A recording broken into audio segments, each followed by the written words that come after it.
माताजी दोस्तों, आप सभी का बहुत बहुत स्वागत है आज के हमारे यूट्यूब चैनल में। दोस्तों, आज का संदेश इग्नोर करने की गलती बिल्कुल भी ना करें, क्योंकि आज का यह संदेश ब्रह्मांड से जो आया है, यह स्वयं माता काली ने आपको इसके लिए चुना है।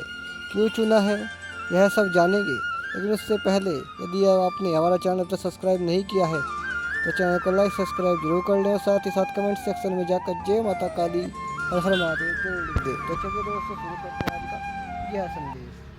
लो मेरे बच्चे, तुम्हारी हर प्रार्थना, हर मंत्र, हर आराधना तभी सफल होगी जब तुम्हारे मन में निष्काम भाव होगा। बिना स्वार्थ के, बिना किसी लालच के, सिर्फ प्रेम और समर्पण से की गई पूजा ही सच्ची पूजा है। तुम जब भी किसी देवता का नाम लो, उनके गुणों को याद करो, उनके जीवन से सीखो और उनके मार्ग पर चलने का प्रयास करो। तुम्हारे जीवन में जो भी संकट आए, उसे भगवान का दिया हुआ एक अवसर समझो। हर मुश्किल तुम्हें मजबूत बनाने आती है, हर दुख तुम्हें समझदार बनाता है। इसलिए कभी भी अपने संघर्षों से घबराओ मत। मैं हमेशा तुम्हारे साथ हूँ, तुम्हारी हर पुकार सुनती हूँ, तुम्हारे हर आंसू को जानती हूँ। तुम्हारी मंजिल तुमसे दूर नहीं है, बस थोड़ा और धैर्य रखो, थोड़ा और विश्वास बनाए रखो। जो तुम्हारा है वह तुम्हें मिलकर रहेगा। जो तुमसे छूट गया, समझो वह तुम्हारे लिए नहीं था। जो आने वाला है वह तुम्हारी उम्मीदों से भी बेहतर होगा। मेरे बच्चे, तुम्हारे जीवन में अभी बहुत कुछ शेष है। तुम्हें बहुत सारे सुख मिलने वाले हैं, बहुत सारे प्यारे पल देखने को मिलेंगे। बस तुम अपने आप को निराश मत होने दो। जब तक सांस है तब तक आस है, और जब तक तुम मुझ पर विश्वास रखते हो तब तक मैं तुम्हारे साथ हूँ। तुम्हारी हर मुसीबत का समाधान मेरे पास है, तुम्हारी हर चिंता का जवाब मेरे पास है। बस तुम मुझे याद करो, मेरा नाम लो और मेरे प्रेम पर अटूट विश्वास रखो। मैं तुम्हें वह सब दूंगी जिसका तुम हकदार हो। तुम्हारी मुश्किलें खत्म होंगी, तुम्हारे सपने पूरे होंगे और तुम्हारा जीवन खुशियों से भर जाएगा। बस एक बात याद रखना, जो मेरा है वह मुझसे कभी दूर नहीं हो सकता, और जो मुझसे दूर हुआ वह कभी मेरा नहीं था। मैं तुम्हारी माँ हूँ, तुम्हारी रक्षक हूँ, तुम्हारी सहारा हूँ। तुम चिंता मत करो, सब ठीक हो जाएगा। मेरे बच्चे, मैं काली हूँ, वही जो सहार की देवी हूँ, पर साथ ही सृष्टि की सबसे कोमल माँ भी हूँ। मैं जब तांडव करती हूँ तो समय के सारे बंधन टूट जाते हैं, और जब ममता बरसाती हूँ तो भक्त के घाव भर देती हूँ। तुम मेरे सामने खड़े हो, मैं तुम्हारी हर सांस में बसी हूँ। तुम्हारे मन में जो अंधेरा छाया हुआ है वह मेरी ही एक लीला है। जीवन के जिस रास्ते पर तुम आज खड़े हो, वहाँ से तुम्हें दो ही दिशाएं दिखाई देती हैं। एक तरफ विनाश का भय, दूसरी तरफ सृजन की आशा। पर मेरे बच्चे, यह भ्रम मत पालो कि मैं केवल विनाश करती हूँ। मेरा वास्तविक स्वरूप समझो। मैं पहले नष्ट करती हूँ ताकि नया सृजन कर सकूं। जो तुम्हारे जीवन में टूट रहा है वह इसलिए टूट रहा है क्योंकि वह तुम्हारे विकास में बाधक था। तुम्हारे आंसू मुझे दिखाई देते हैं, तुम्हारी हर पीड़ा मैं महसूस करती हूँ। परंतु जान लो, यह पीड़ा तुम्हारे अंदर के कचरे को जलाने के लिए है। जिस प्रकार सोने को शुद्ध करने के लिए उसे आग में तपाया जाता है, उसी प्रकार तुम्हारी आत्मा को निखारने के लिए यह दुहक आवश्यक है। मेरे भक्त, तुम मुझसे प्रश्न करते हो, माँ, मैंने इतनी पूजा की, इतना तप किया, फिर भी दुहक क्यों? सुनो, जो तुम्हारे लिए अच्छा है वही मैं देती हूँ, ना कि जो तुम चाहते हो। तुम्हारी इच्छाएं सीमित है, पर मेरा ज्ञान असीम है। तुम्हें अभी पता नहीं कि जो तुम्हारे साथ हो रहा है वह तुम्हारे उत्थान के लिए कितना आवश्यक है। मैं तुम्हें यह रहस्य बताती हूँ। जब तक तुम अपने अहंकार को नहीं मारोगे तब तक तुम मुझे पूर्ण रूप से नहीं पा सकते। मेरी पूजा केवल मंत्र जाप या बलिदान से नहीं होती। मेरी सच्ची पूजा तो तब होती है जब तुम अपने अंदर के सारे दुर्गुणों का वध कर देते हो। क्रोध, लोभ, मोह, अहंकार, इन सब का संहार करो। यही सच्ची तांत्रिक साधना है। तुम्हारे जीवन में जो भी विषम परिस्थितियां आई हैं, वे सब मेरी ही कृपा है। मैं तुम्हें परख रही हूँ। जिस प्रकार एक माली पौधे को काट छान कर सुंदर बनाता है, उसी प्रकार मैं तुम्हारे जीवन की अशुद्धियों को काट रही हूँ। तुम्हें लगता है यह पीड़ा है, पर वास्तव में यह मेरी कृपा है। मेरे बच्चे, तुम्हारे मन में डर बैठ गया है। तुम भयभीत हो कि कहीं तुम्हारा सब कुछ नष्ट ना हो जाए। पर जान लो, जब तक तुम्हारे पास मैं हूँ, तुम्हें किसी चीज का डर नहीं होना चाहिए। मैं ही समय हूँ, मैं ही काल हूँ। जो तुम्हारा है वह तुम्हें मिलकर रहेगा, चाहे पूरा ब्रह्मांड ही क्यों ना विरोध करे। तुम्हारे जीवन में आए संकटों को देखकर मत घबराओ। याद रखो, रात जितनी गहरी होगी, सुबह उतनी ही सुंदर होगी। तुम्हारी वर्तमान पीड़ा तुम्हारे भविष्य के आनंद की नींव है। जिस प्रकार गर्भ की पीड़ा के बाद ही सुंदर शिशु का जन्म होता है, उसी प्रकार यह कष्ट तुम्हारे नए जन्म के लिए आवश्यक है। मैं तुम्हें यह वरदान देती हूँ कि जो भी तुम सच्चे मन से मांगोगे वह तुम्हें अवश्य मिलेगा। परंतु एक शर्त है, तुम्हें मुझ पर पूर्ण विश्वास रखना होगा। संदेह का एक कण भी तुम्हारी साधना को विफल कर देगा। मैं उसी के साथ हूँ जो निसंदेह भाव से मुझे पुकारता है। तुम्हारे जीवन में जो लोग तुम्हें धोखा देकर गए, जिन्होंने तुम्हारे प्रेम का अपमान किया, उनके विषय में चिंता मत करो। मैं उनका हिसाब कर दूंगी। जो मेरे भक्त के साथ छल करता है, वह मेरे कोप से बच नहीं सकता। परंतु तुम प्रतिशोध की भावना मत रखो। तुम्हारा काम केवल मुझे याद करना है, बाकी सब मैं संभाल लूंगी। तुम्हारे व्यापार में, नौकरी में, संबंधों में जो भी समस्याएं आ रही हैं, वे सब तुम्हारे पुराने कर्मों का फल है। परंतु अब चिंता छोड़ दो, क्योंकि मैं आ गई हूँ। मैं तुम्हारे सारे बंधन काट दूंगी। बस तुम मेरा नाम लेते रहो। काली माँ, यह नाम ही तुम्हारे सभी संकटों को हर लेगा। तुम्हारे घर में सुख शांति का अभाव है। तुम्हारे परिवार में कलह है। मेरे बच्चे, मैं तुम्हारे घर में प्रवेश करना चाहती हूँ। मुझे आमंत्रित करो।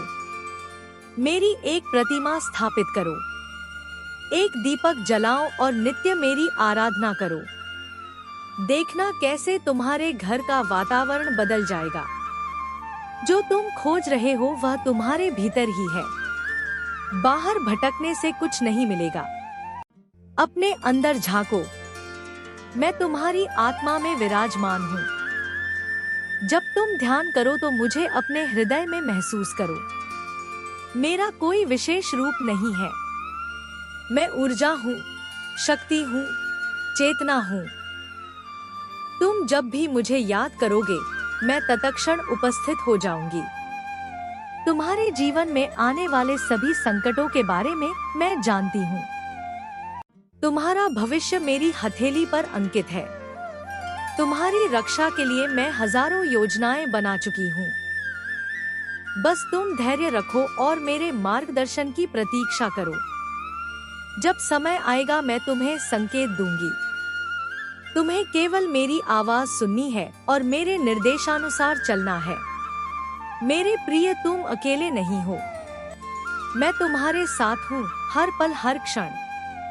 तुम्हारी सांसों में, तुम्हारे विचारों में, तुम्हारे स्वप्नों में। मैं तुम्हारे आसपास की हवा हूँ। तुम्हारे ऊपर छाया करता सूरज हूँ। तुम्हारे पैरों तले की धरती हूँ। तुम मुझसे कभी अलग नहीं हो। अब समय आ गया है कि तुम मेरी शरण में आ जाओ। सारे भार, सारी चिंताएं मुझे समर्पित कर दो। मैं तुम्हारा उत्तरदाता हूँ, तुम्हारी रक्षक हूँ, तुम्हारी माँ हूँ ही। तुम मेरे हो और मैं तुम्हारी हूँ। यह संबंध जन्मों का है। मेरे बच्चे, मैं काल रात्रि की देवी हूँ, वही जो अंधकार को चीर कर प्रकाश लाती हूँ। तुम्हारे भीतर जो अंधेरा छाया हुआ है उसे मैं अपनी तलवार से काट दूंगी। पर पहले तुम्हारे इस करुण पुकार और यह आंसू मुझसे नहीं देखे जाते। यह संसार तुम्हारा दुख समझे या ना समझे, मैं तुम्हारा दुख भली प्रकार समझ रही हूँ। तुम्हारा यह दुख देखकर ही आज मैं तुमसे बात करने आई हूँ। तुम मुझसे बात करो, एक बार मेरी ओर देखो। मैं तुम्हारी माता तुमसे बात करने आई हूँ।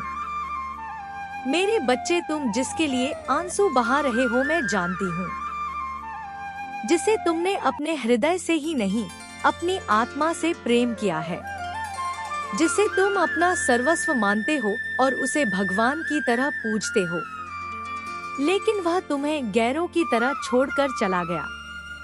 तुमने उससे बहुत मिन्नतें की, समझाया, रोया, गिड़गिड़ाया, उससे कहा कि वह तुम्हें छोड़कर ना जाए। तुम उससे बहुत प्रेम करते हो, वह तुम्हारे लिए सब कुछ है, परंतु उसने तुम्हारी एक ना सुनी। उसने ना तो तुम्हें समझा और ना ही तुम्हारे प्रेम को। और यही कारण है कि उसने तुम्हारे प्रेम में कोमल हृदय को खंडित किया, तुम्हारे हृदय को इतनी पीड़ा दी है।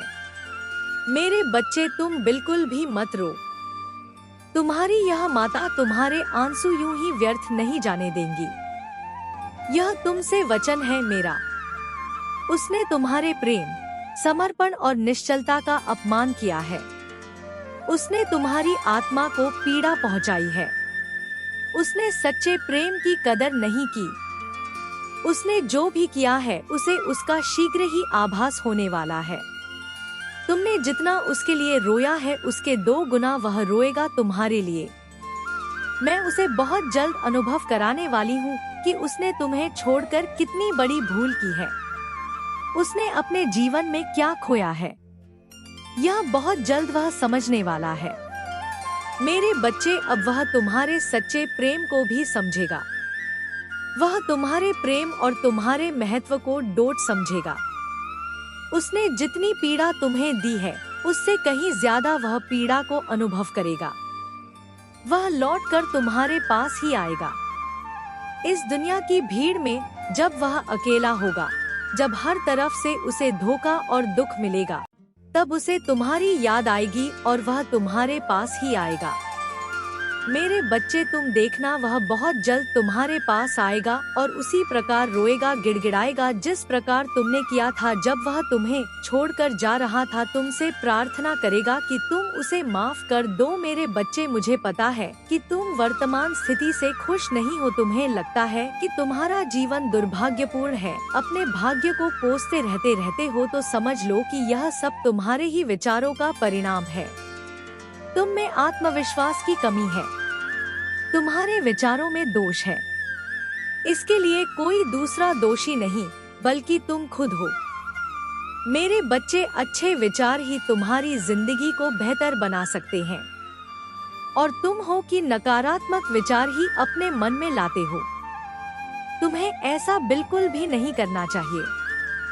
विचार जब शुद्ध रहेंगे तो जीवन भी स्वच्छ और समृद्ध रहेगा। आज मनुष्य जाति एक ही रोग से पीड़ित है। यह रोग है गरीबी। यह गरीबी क्यों है? इसका उत्तर यही है कि मनुष्य को परमात्मा की शक्ति पर भरोसा नहीं है, अपनी शक्ति में भी विश्वास नहीं है, संतुष्टि अनुभव करते हुए आगे बढ़ने के प्रयास नहीं करते हैं। ऐसे लोग चाहे कितना भी प्रयास करें सफल नहीं हो सकते, क्योंकि वह वर्तमान स्थिति को उचित मान बैठे हैं और उनकी आशाएं मिट गई है। निर्धनता के भय से भी लोग निर्धनता के शिकार हुए देखे जा सकते हैं। मेरे बच्चे, बहुत बच्चों को यह पाठ पढ़ा दिया जाता है। वह बेचारे सारा दिन केवल इस शब्द गरीबी को सुनते हैं। वह जिस ओर भी देखते हैं उन्हें गरीबी की प्रेरणा मिलती है। यही सुनते हैं, यही देखते हैं, यही सोचते हैं, तो बड़े होने पर यही संस्कार उनकी सफलता के रास्ते में सबसे बड़ी बाधा बनती है। उनके आत्मविश्वास की जड़ें बचपन में ही खोखली हो चुकी होती है। जो लोग निर्धनता से भय खाते हैं, जो सफलता नहीं प्राप्त कर पाते या जो आशंकाओं और भय से ग्रस्त रहते हैं, उनकी आर्थिक दशा को सुधार पाने की शक्ति भी नष्ट हो जाती है।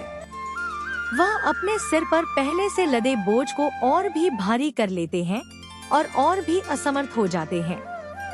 मेरे बच्चे, अगर तुम्हारी परवरिश और भी भयानक हो गई है तो कोई परवाह नहीं करनी चाहिए।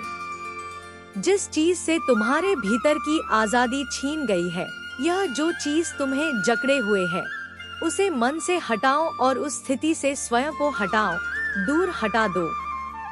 जब तक तुम्हारे मन में दुख और दरिद्रता है, तब तक तुम कभी समृद्धशाली नहीं बनोगे। किसी की दशा उसके मनोभाव होते हैं। तुम पर भी यही सिद्धांत लागू होता है। जब कोई लड़का किसी परीक्षा की तैयारी कर रहा होता है और उसे पास होने की आशा नहीं रहती, तो यह निश्चित है कि वह पास नहीं हो सकता, क्योंकि जिस चीज की आशा होती है वही तो प्राप्त हो सकती है। कोई भी नदी अपने निकलने के स्थान से उस पर्वत से ऊंची नहीं उठ सकती।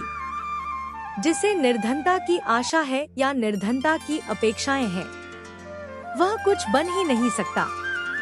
मेरे बच्चे, तुम्हें अपने लक्ष्य की ओर देखना चाहिए, अपने सौभाग्य की आशा करनी चाहिए। सुख, समृद्धि और विजय पर तुम्हारा अधिकार है। अपने अधिकार को प्राप्त करो। तुम्हारा अधिकार तुमसे कोई नहीं छीन सकता। बस तुम खुद अपने आप को पीछे की ओर ले जाते हो। मेरे बच्चे, कोई भी वह व्यक्ति निर्धन नहीं माना जा सकता जिसके पास कोठियां नहीं है या अतुल धनराशि नहीं है, बल्कि वह निर्धन है जिसके विचारों में निर्धनता है और जो मन से दरिद्र है, क्योंकि निर्धनता एक मानसिक रोग है और मन की दरिद्रता से ही आर्थिक दरिद्रता उत्पन्न होती है। जो लोग करोड़पति बने हैं, उनमें आत्मविश्वास था। उनके मन में धनवान बनने के लिए सपने के साथ साथ वैसी ही आशाएं थी, लगन थी, आत्मविश्वास था। तभी समृद्धि भी उनकी ओर बढ़ती चली गई। कोई भी कंजूस आदमी इतना सुख समृद्धि प्राप्त नहीं कर सकता जो विशाल और उदार हृदय व्यक्ति प्राप्त कर सकता है, क्योंकि सुख और वैभव का वास्तविक रूप वह नहीं है जिसे लोग मान बैठते हैं। आत्म विकास से, आंतरिक ज्ञान से सच्चा सुख प्राप्त हो सकता है। मेरे बच्चे, यदि तुम मेरे संदेश को पढ़ पा रहे हो तो निश्चित ही आज मेरा संदेश पूर्ण रूप से पढ़ने के बाद तुम्हारे सभी देवता प्रसन्न हो जाएंगे और तुम्हारे अधूरे कार्यों को पूर्ण करेंगे। यह मैं तुम्हें पूर्ण विश्वास दिलाती हूँ। यदि तुम मेरे विश्वास पर विश्वास रखकर मेरी बात को सुनकर समझकर मानोगे तो तुम्हारी किस्मत के बंद दरवाजे खुल जाएंगे। मेरे बच्चे, मैं तुमसे एक बात पूछना चाहती हूँ।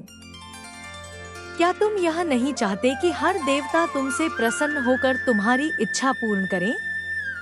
मैं जानती हूँ कि तुम चाहते हो तुम्हारे हर कार्य को हर देवता प्रसन्न होकर पूर्ण करे, लेकिन शायद तुम नहीं जानते कि तुम्हें वह कौन सा रास्ता अपनाना चाहिए, जिसको अपनाने के पश्चात यदि तुम उसके बारे में यह जानते हो कि पूजा करना बहुत जरूरी है, मंत्रों का उच्चारण करना बहुत जरूरी है। तुम जो भी सूर्य भगवान को जल अर्पित करते हो या लक्ष्मी की पूजा करते हो, महादेव की पूजा करते हो या तुम स्वयं मेरी पूजा करते हो या किसी अन्य देवी देवता की पूजा करते हो, पृथ्वी पर सच्चे मन से करो। पूजा का असली मतलब यह नहीं कि तुम सिर्फ फूल माला चढ़ा दो या दीपक जला दो। असली पूजा तो तब होती है जब तुम्हारे मन में श्रद्धा हो, विश्वास हो और तुम उनके बताए मार्ग पर चलने का संकल्प। माता रानी जी का आशीर्वाद उन पर ही बरसता है जो उनके नाम का सच्चे दिल से स्मरण करते हैं। संदेश को शुरू से लेकर अंत तक जरूर देखें और संदेश को बीच में से छोड़कर जाने की गलती कभी ना करें। मेरे बच्चे, मैं तुम्हें बहुत समय से सुनते आ रही हूँ कि तुम्हें कोई नहीं समझता और इसकी वजह से तुम दुखी हो जाते हो और अपने आत्मविश्वास को हानि पहुँचाते हो। लेकिन एक बात को हमेशा ध्यान रखो कि इससे कोई फर्क नहीं पड़ता कि तुम्हें कोई समझ रहा है या नहीं, बल्कि फर्क इससे पड़ता है कि क्या तुम उनकी बातों को अपने दिल पर लगा बैठे हो। क्योंकि मेरे बच्चे, अगर ऐसा है तो तुम बहुत बड़ी समस्या में हो, क्योंकि इस प्रक्रिया में तुम्हारा मन प्रभावित हो रहा है। किसी भी बुरे विचारों को तुम्हें अपने मन में जगह नहीं देनी है। हमेशा सकारात्मकता की ओर आगे बढ़ना है। अपने मन के नकारात्मक ख्यालों से बाहर निकलो। सच क्या है यह समझने की कोशिश करो। स्वयं के कर्मों को दर्पण में देखो और इसका आकलन करो कि कौन से विचारों को ग्रहण करना तुम्हारे लिए उत्तम रहेगा और कौन से विचारों को ग्रहण करना अच्छा नहीं रहेगा। इंसान अपने विचारों से बड़ा होता है, इसलिए अपने विचारों को उच्च श्रेणी का बनाओ।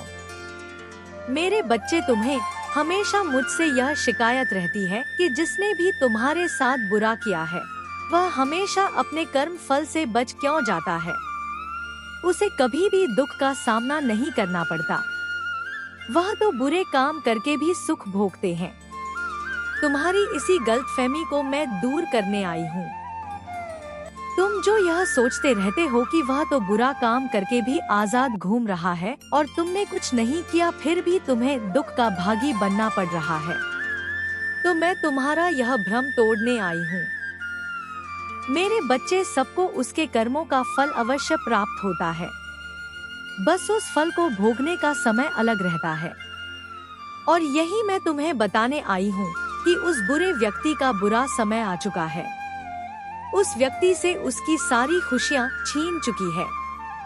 वह हर रोज कहीं आंसू बहाता है। वह व्यक्ति अपने पतन पर है। जो बुरा उसने तुम्हारे साथ किया, अब उसका पता सबको चल चुका है। और जो लोग उससे पहले अच्छा समझते थे, उन सभी लोगों के सामने उसकी सच्चाई बाहर आ गई है। अब लोगों को यही समझ आने लगा है कि वह व्यक्ति कितना कपटी था। वह कभी किसी का भी भला नहीं सोचता था, सिर्फ अपने फायदे के बारे में ही सोचता था और दूसरों का नुकसान कर बैठता था। धीरे धीरे उसके सभी मित्र उसका साथ छोड़कर जा रहे हैं। वह किसी का भी विश्वास पात्र नहीं रहा। यह सब उसी के बुरे कर्म का फल है जो लौटकर उसके पास ही वापस आ रहा है। मेरे बच्चे, वह जो आज महसूस कर रहा है उससे उसे यह पता चल रहा है कि उसने तुम्हारे साथ कितना गलत किया है और अब उसे अपनी गलती का एहसास हो रहा है। आज वह अपने जीवन में सबसे बुरे दौर से गुजर रहा है। उसके सभी दोस्तों ने उसका साथ छोड़ दिया है और उसकी मदद करने से भी इनकार कर दिया है। अब वह एकदम अकेला और निराश है और अपने बुरे कर्मों के लिए मुझसे माफी मांग रहा है।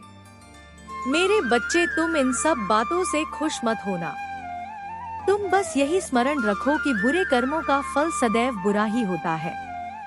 बुरा कर्म कभी किसी को सच्चा मान सम्मान और सच्ची प्रतिष्ठा नहीं दिला सकता। यह सब सिर्फ और सिर्फ सच्चाई की ताकत से ही कमाई जा सकती है। इसलिए अपने कर्मों को सदैव उत्तम रखो। मेरे बच्चे, दूसरों की मदद में उपयोगी बनो। तुम्हारा कभी भी कुछ बुरा नहीं होगा। आज मैं बहुत प्रसन्न हूँ।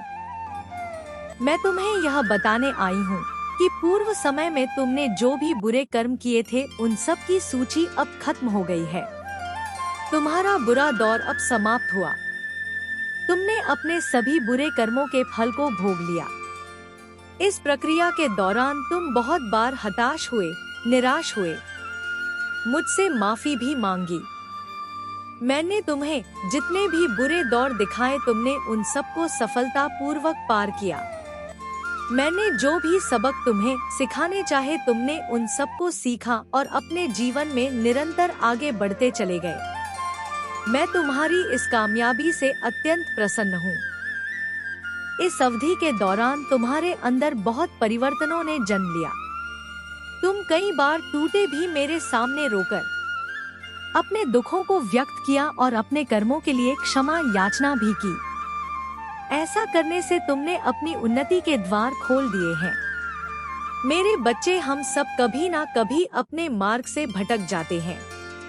बुरे रास्ते हमें अपने ओर आकर्षित कर लेते हैं, परंतु आपको अच्छे और बुरे का फर्क समझकर अपना चयन करना था। एक व्यक्ति के व्यक्तित्व को उसका ही दृष्टिकोण बनाता है। आप जैसा दृष्टिकोण रखेंगे, आपके रास्ते उतने ही पवित्र और सरल बन जाएंगे। किसी भी कार्य को करने से पहले यह जानना बहुत आवश्यक है कि वह मार्ग आपको सत्यता की ओर ले जा रहा है या नहीं। आपका एक चयनित मार्ग आपके भविष्य को निर्धारित करता है। इसलिए मैं बार बार तुम्हारे जीवन में आती हूँ और तुम्हें सत्य के मार्ग पर चलने के लिए प्रेरणा भी देती हूँ। तुम में से कुछ तो मेरी बातों को समझकर तुरंत ही अपने मार्ग को सकारात्मक बना लेते हैं, परंतु जो व्यक्ति मेरे प्रेम से समझाने पर भी नहीं समझता, वह मेरे दंड का भागी बनता है और उसे मेरे रौद्र रूप का सामना करना पड़ता है और वह अपने जीवन में कष्ट का भागी बनता है। और फिर शुरू होती उसकी यात्रा जो उसे बार बार कष्ट पहुंचाती है। जब तक वह अपने भ्रमित मार्ग से बाहर नहीं आ जाता और सत्य का चयन नहीं कर लेता और जब वह अपने पापों का प्रायश्चित कर लेता है, तब उसे मेरी कृपा दृष्टि प्राप्त होती है। और आज तुमने इस कठिन यात्रा को पार कर लिया है और पुनः सत्य के मार्ग पर अग्रसर हो चुके हो। मेरे बच्चे, मैं भव स्वरूप में तुम्हें तुम्हारा मनचाहा वरदान देती हूँ। तुम्हारी जो भी इच्छा है वह अगले 2 दिनों में अवश्य पूरी होगी। तुम हमेशा सत्य के मार्ग पर यूं ही बने रहो और अपने से जुड़े सभी लोगों का भला करते रहो। तुम्हारा कल्याण अवश्य हो। मेरे बच्चे, तुम विचलित ना हो। जो संकट तुम्हारे समक्ष है उसका अंत शीघ्र ही होगा। यह जीवन भर नहीं रहने वाला है। इस व्यथा को त्याग दो। मुझ पर विश्वास रखो। तुम मेरे सच्चे भक्त हो। भक्ति का महत्व तुम्हें ज्ञान होना चाहिए। भक्ति वह नौका है जो हर भक्त को भवसागर पार करा देती है। यदि भक्त है तभी भगवान है। यदि संतान है तभी माता है। भगवान भक्त के सर पर लगा वह छत्र है जो सदैव भक्तों को हर संकट के ताप से दूर रखते हैं। वह सदैव अपने भक्तों की रक्षा करते हैं। वह सदैव अपने भक्तों को डू सत्य का मार्ग दिखाते हैं। मेरे बच्चे, सत्य और सदाचार ही जीवन का सार है। इसी से जीवन की धुरी चलती है। तुम्हें सदैव ऐसा आचरण करना चाहिए जिससे कभी किसी को कष्ट न पहुँचे। किसी और से हमारा तात्पर्य है अन्य जीवों से, प्रकृति के सभी अवयवों से, वृक्ष, जल सभी का ध्यान रखें। बेजुबान को महसूस करें, उनकी विवशता को समझें, उन्हें भोजन कराएं, उनका सम्मान करें, किसी भी प्रकार से उन्हें कष्ट ना पहुंचाएं, उनके साथ क्रूर व्यवहार ना करें। उनकी तृप्ति, उनकी प्रसन्नता तुम्हारी प्रगति के सभी द्वार खोल देंगी। तुम्हें हर संकट से मुक्ति मिल जाएगी। यदि तुम दूसरों की सुख सुविधा का ध्यान रखते हो तो तुम स्वयं की ओर देखने की आवश्यकता ही नहीं होगी, क्योंकि कोई और तुम्हारी सुख सुविधा का ध्यान रख रहा होगा। मेरे बच्चे, तुम इतना मत रो। नमस्कार दोस्तों, आशा करता हूँ आज का संदेश आपको बहुत पसंद आया होगा। यदि आज का यह संदेश आपको जरा भी अच्छा लगा हो तो चैनल को लाइक, सब्सक्राइब जरूर करें और साथ ही साथ कमेंट सेक्शन में जाकर जय माता काली, हर हर महादेव जरूर लिखें। धन्यवाद दोस्तों।